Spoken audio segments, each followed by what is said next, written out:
I'll never turn to the dark side.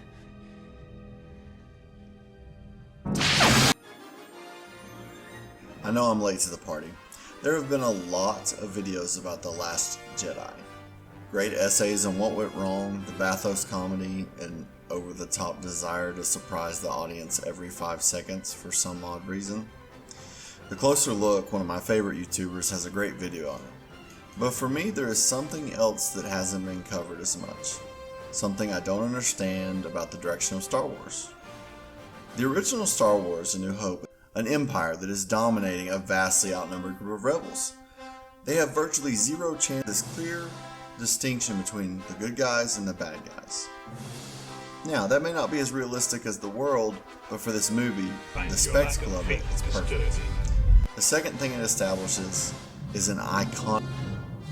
I would say that he's the main focus of the movie, but he's only in it for 30 minutes, because he's not the main character. Right above you. He's a side character. You can make it. And then there's two other side You're braver characters, than I thought. Leia and Han Solo, who are great and they have amazing chemistry. The back and forth, it's like dynamite. But the most important thing that is established in Star Wars A New Hope is the main character of all of Star Wars, Luke Skywalker. It's not Darth Vader. People want it to be Darth Vader because he's so cool, but it's Luke Skywalker. The hope in the title, that's for Luke. Luke is that hope. He is the ultimate good guy throughout the original trilogy. I mean, he's not without faults or struggle because the character needs to have those, Rey. But he has to learn to be a Jedi. I feel the conflict within you. Let go of your hate. But he is still the beacon of hope that saves the rebels from being wiped out with literally a 1 in a million shot. It takes a miracle for the rebels not to lose. That's the odds that are being played right there. Luke Skywalker was the ultimate hero. He is the main character, something that I think was lost somewhere along the way. But everything else going on is around him.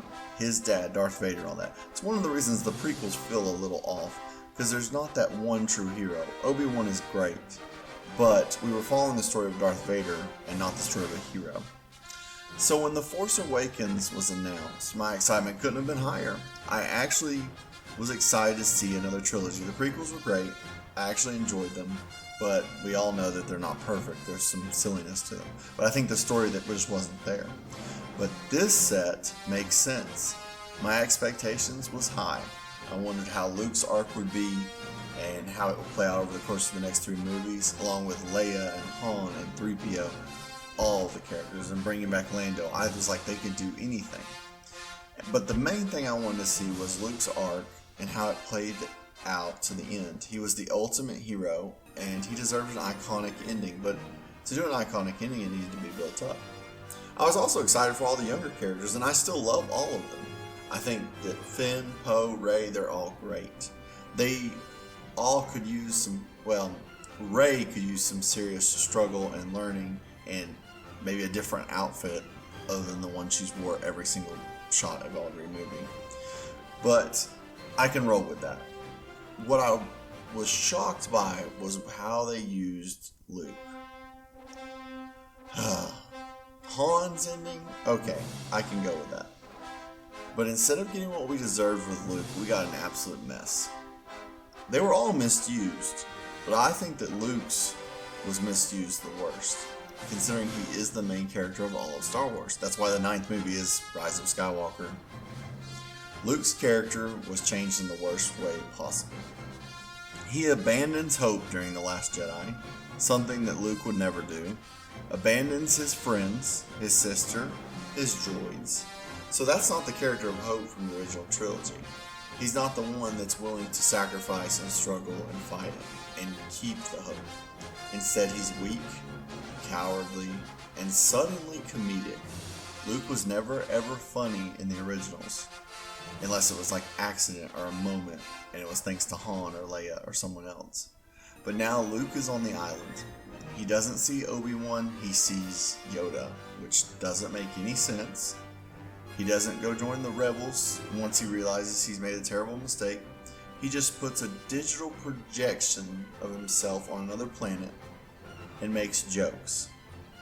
After that, he disappears, he dies, because he's too exhausted, it took too much from him. So one of the most powerful Jedi of all time, that's all he's got left?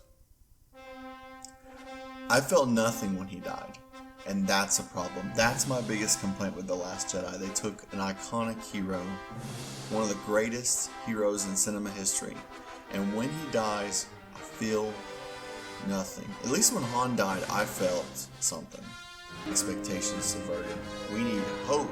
That's what Star Wars was always about. It was about overcoming odds that don't even seem possible and having hope in the face of those odds. That's what it was all about.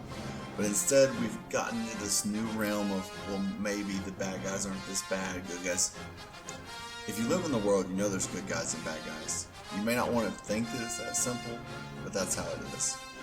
That's just my opinion.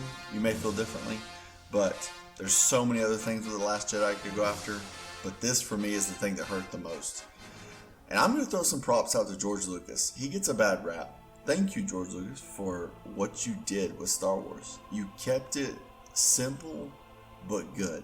Simple can be good. This is my boomstick! Over here, the pile of rocks waving at you. Here. Yeah, I'm actually a thing. I'm a being. What do you mean, you people? Before we get started, does anyone want to get out? Shut up!